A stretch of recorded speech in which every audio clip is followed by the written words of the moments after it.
In the silence of a medieval dawn, before church bells pierced the morning mist, she was already awake.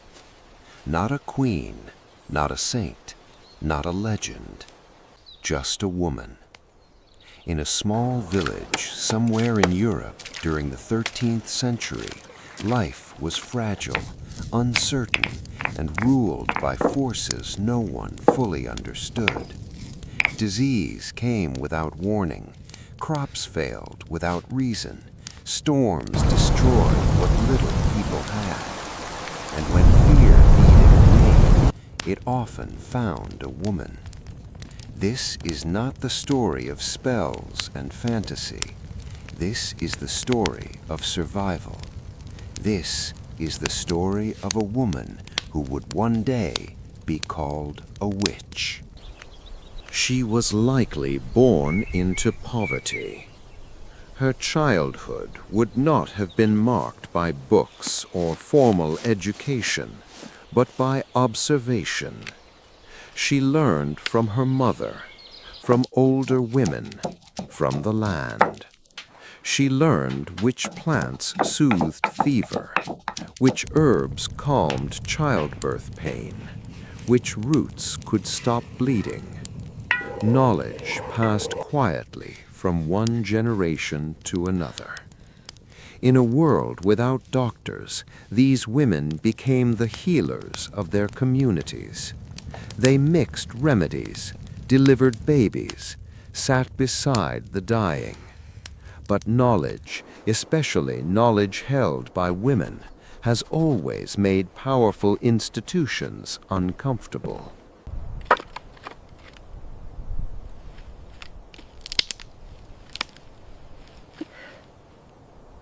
Her days were filled with labor, fetching water, grinding grain, tending animals, collecting firewood from nearby forests. Medieval villages were not mystical places. They were muddy, crowded, and harsh. Most people lived in small wooden homes with thatched roofs. Smoke filled the air from indoor fires. The church stood at the center of life. Its authority shaped morality, law, and belief. To question religious doctrine was dangerous. To act outside social expectations was suspicious. And a woman who lived slightly apart was watched.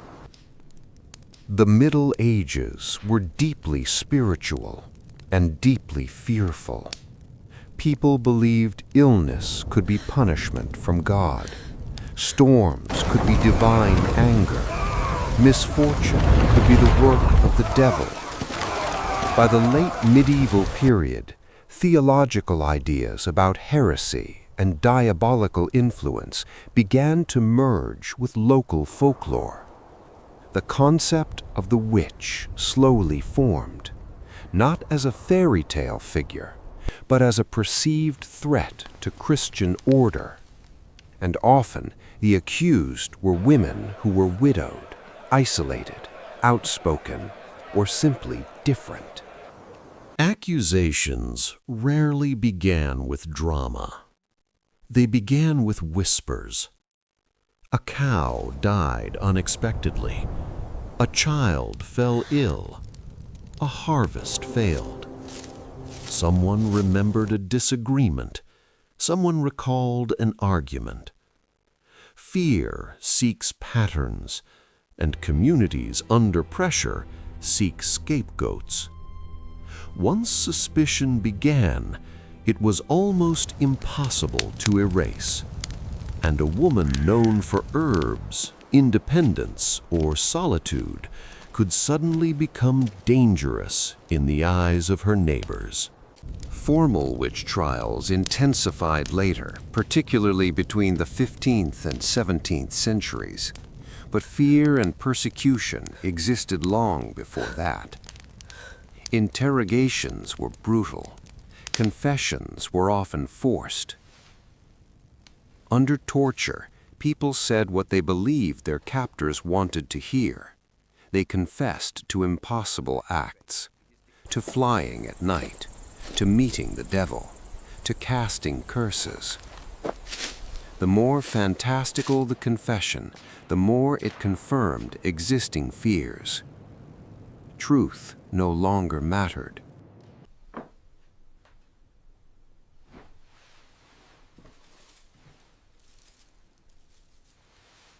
Some were imprisoned. Some were publicly humiliated. Some were executed. Burning at the stake became the most infamous image, especially in parts of continental Europe. These executions were not theatrical fantasies. They were public warnings. They reinforced social order through fear, and the message was clear: conform or suffer.